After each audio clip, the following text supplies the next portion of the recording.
Our 24th matchup in the first round of the March Musical Madness Tournament, and our final one for today in the Stephen Sondheim region, it is Little Shop of Horrors taking on The Hunchback of Notre Dame.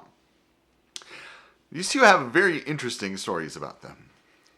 Little Shop of Horrors is a horror comedy rock musical with music by Alan Menken and lyrics in a book by Howard Ashman.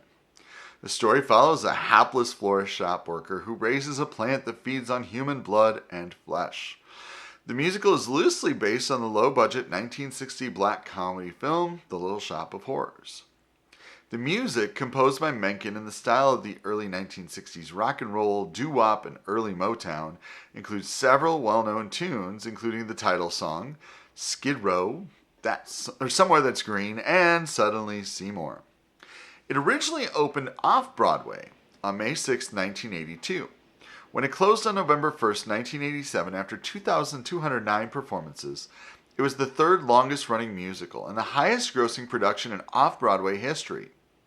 It made its Broadway debut at the Virginia Theater on October 2, 2003. The Hunchback of Notre Dame. This is interesting. It's a musical with music by Alan Menken, lyrics by Stephen Schwartz. It is adapted from the Walt Disney Animation Studios' 1996 film of the same name, which in turn was based on the 1831 novel of the same name by Victor Hugo. The musical is interesting because it's never been performed on Broadway.